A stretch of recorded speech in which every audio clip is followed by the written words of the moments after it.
the snakes ain't just the niggas that snitch. It's a nigga right now fucking his dead nigga bitch. A nigga breaking in your house while you on a trip, nigga. Yeah. Bitch, nigga. Hoping 212, you now rocking with the No Vultures podcast. You got me, Lord Rap, and today I got not only a legend, but I'm talking about a super legend. I'm talking about one of rap's pioneers. If you got a Mount Rushmore, you got to put this man up there. And he been representing the town, Oakland, California, and the West Coast forever. I could say so much shit about this man, but we about to say it in the interview. We got the legendary Todd Shaw, Too Short on No Vultures, man. Day one, man. Day one. Day one, man. Yeah. How you doing, dog? I'm good, man. I'm in good spirits. I'm still recording, still dropping shit, still doing shows, and it's something that I do for hip hop because hip hop does not have or for a long time it didn't have active 50-year-old artists, and now we pushing that 60, bruh. Man. And it's like 40 just hit like 58. I'm 59, and it's like, nigga, it's full speed ahead. I gotta say this too before we go any further, man. I gotta say, you went through some tough times this year, and I want to say rest in peace to Wayne Loke, man. Yeah, man, it was tough, man. It's just that that I ain't gonna call it town shit. It's just that life, man. That street shit. You think a nigga who been around it so much for so long, speaking on my brother, would it be beyond I'm gonna get shot down? A nigga was 61 years old, about to be 62, and you think you passed all that. But it still can find you, man. That's what's really crazy about that shit. It's just like, it was tragic in the world needs to know that was a great man, a good dude, man. So I just wanted to say that first and foremost, pay my respect before we start on any of this other shit. Appreciate that. Growing up, right? Everybody want to know the Too Short history prior to Oakland, right? You got here in junior high school, right? So you was in LA up until 7th grade. So here go to the story. Now, born in L.A., I grew up in South Central. Cousins all over L.A. I didn't all the neighborhoods.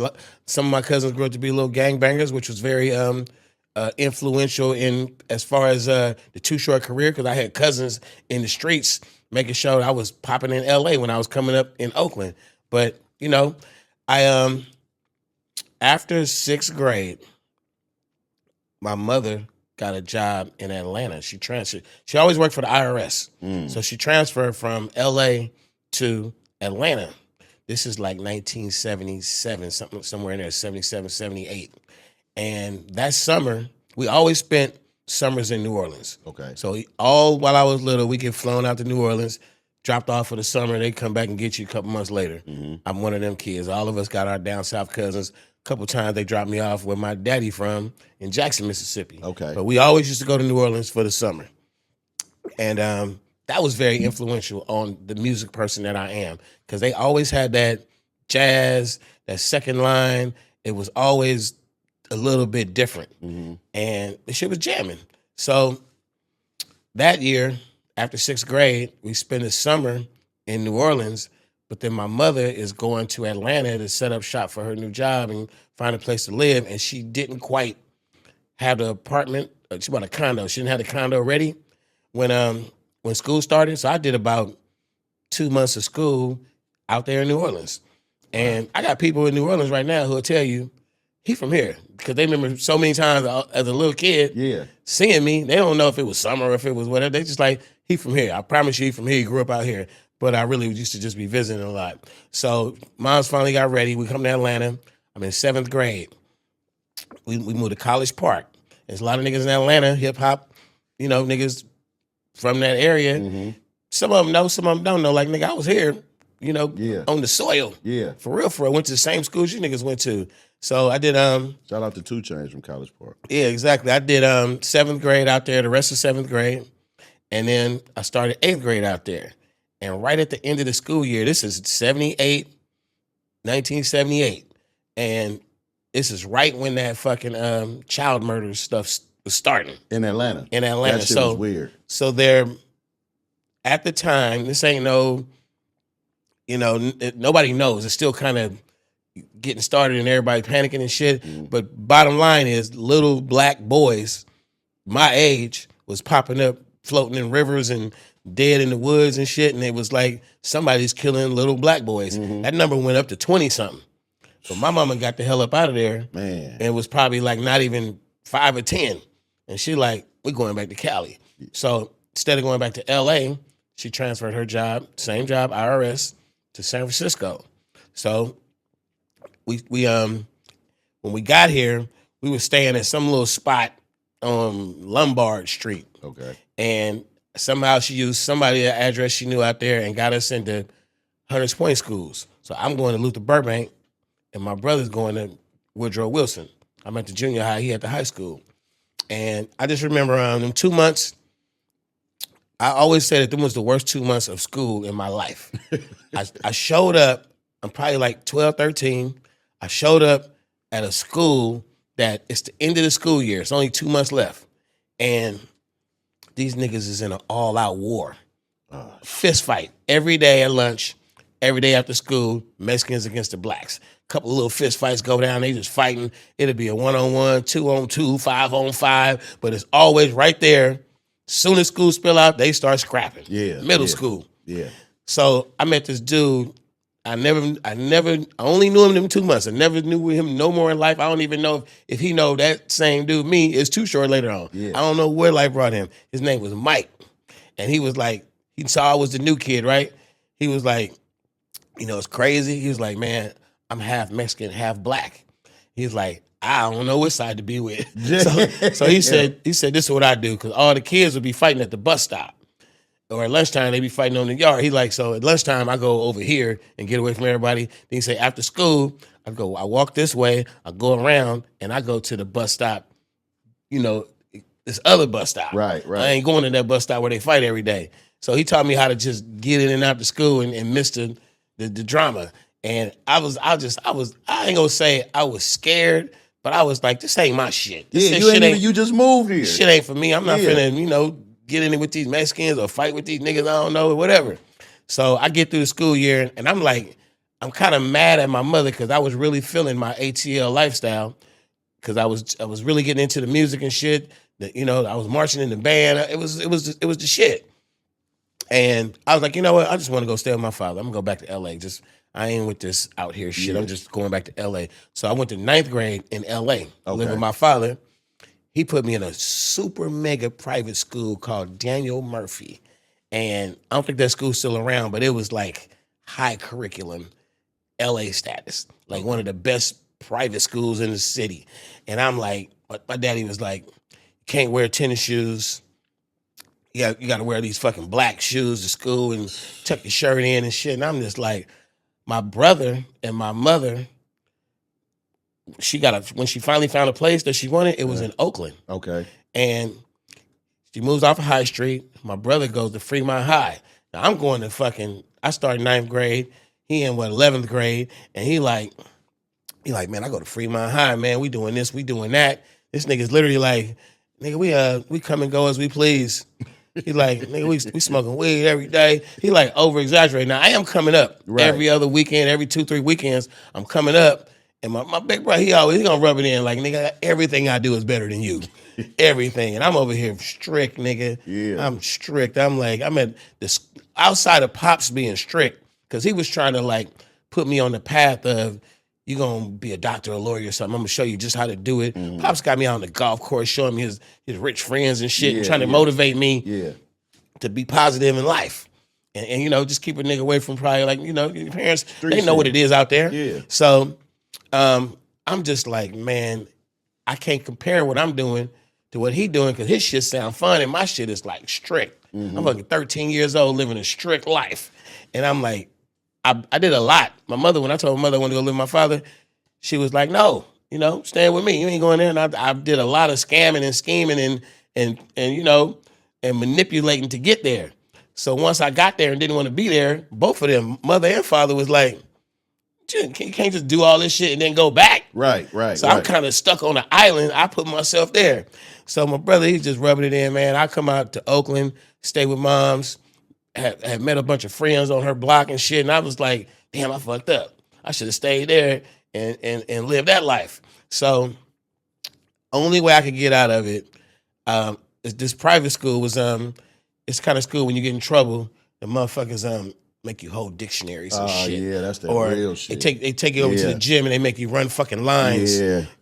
Run to the free throw line, back, run to the top of the key, back, run to the half court, back, run to the other top of the key, back, like, and run lines. Yeah. So nigga fucking I'm like, this is bullshit. Or they make you run around the whole campus. Run the whole campus 4 times. That's your punishment. Fuck that.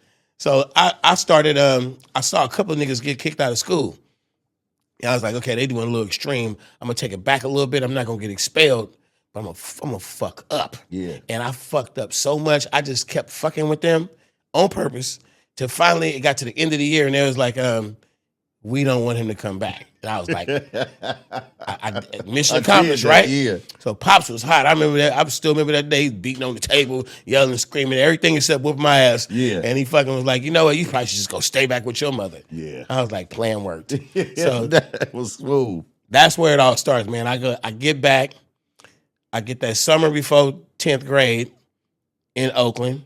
And then I go to Fremont High, but now I got advantages when I get here. My brother spent a year here before me, my big bro. So I come in, the only friends that I have is these 12th graders. Right. I don't know nobody else in school. I don't know nobody, because all the niggas that lived over on the block where my mama lived, they was a little younger than me, or they wasn't at the high school, or they were, like even if the one person that was there that was somebody I knew, that nigga was 10th grader too. We're nobody on campus. Right. I'm hanging with the 12th graders. That was my first advantage when I got to Oakland. First thing. So that's really where the Too Short story starts. Is when I go to Fremont High. Is Fremont High when you start running with the AC mob?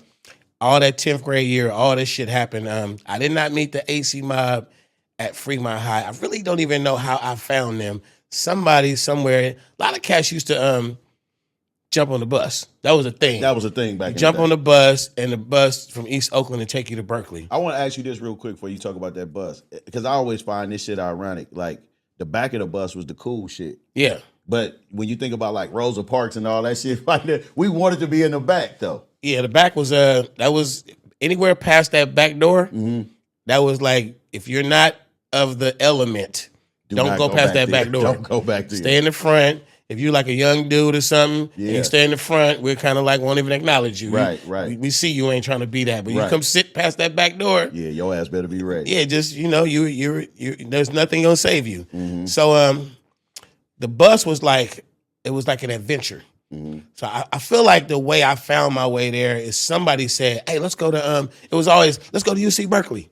And we head to, you get on the 43, which rides down Foothill, and the last stop is UC Berkeley. Okay. And you somewhere around Telegraph down there to drop you off closer to campus. You get down there, you got pizza joints, you can buy a slice of pizza. You just got shit to get into. It's like young kids, other kids cutting school from other places. Y'all just kind of, you can see all the little, it's fucking 12 noon. Right. You see all the all those little niggas that's supposed to be in school that's just floating around. It used to be some school police, but they wasn't never really chasing niggas down. And then you see the school police, they look at you, you look at them. They're like, why you ain't in school? I'm on my way right now. Well, they just say whatever. Whatever the fuck. I had a dentist appointment. Yeah. Whatever. So I started, I got accepted into that clique, the AC mob. I used to run with this little nigga named Sir Mac. And Sir Mac was everybody would have their name on your hat or your jacket. Shit, and you was identified. And tagging was a big deal.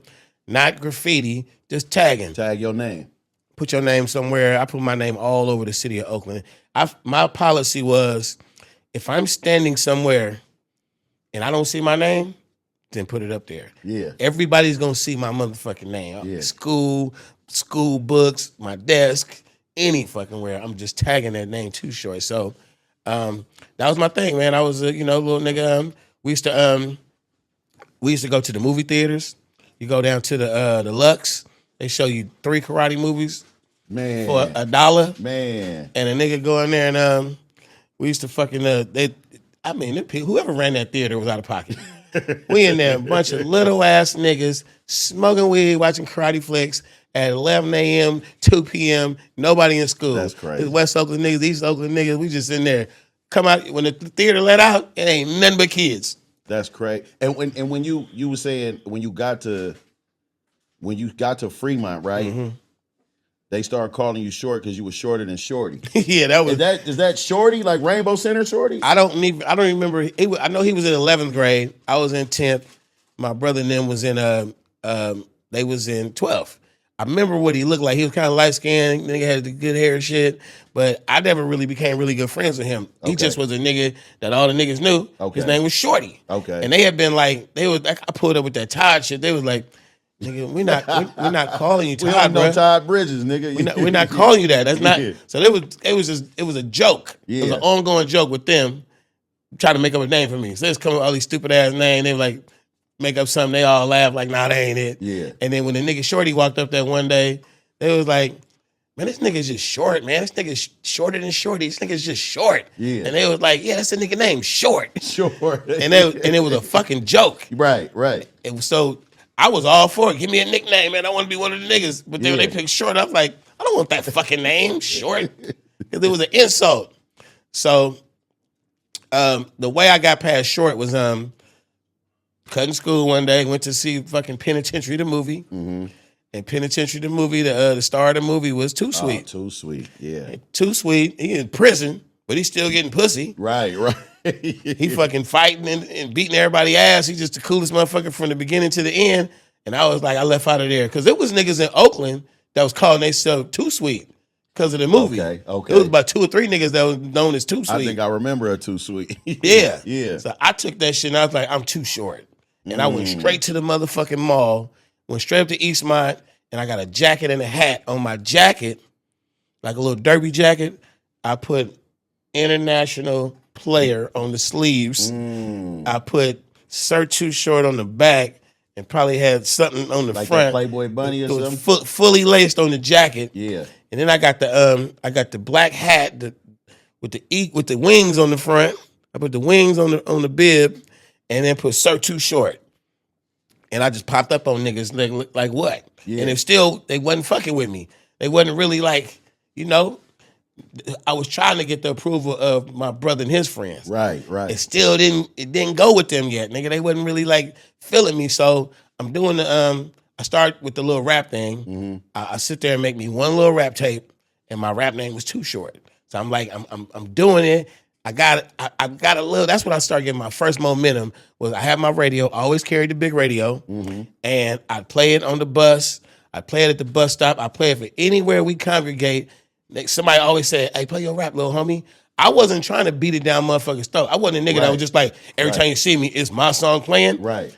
I let them niggas know it was there, and then everybody would always say, "Little homie, play your song, little homie. Hey, little homie got a rap, play that rap." Yeah. Now, at the time, you got songs out like Double Dutch, some Sequence Funk You Up, some Spoonie G, it's Super Rhymes, it's rap songs moving around. Fucking Grandmaster Flash, Furious 5, Sugar Hill Gang, it's popping. It's always a few rap songs that's in rotation. It's the hottest shit. If you turn on the radio in the morning, a couple rap songs gonna come on. It was like songs like Jamaica Funk. It was a moment, man, where hip hop was easing its way into the mainstream. Yeah. And they got little homie got a rap, man. Little homie, play your rap, little homie. So I'll be on the bus, and motherfuckers be like, "Hey, you Too Short? You the one with the rap? Let me hear your rap."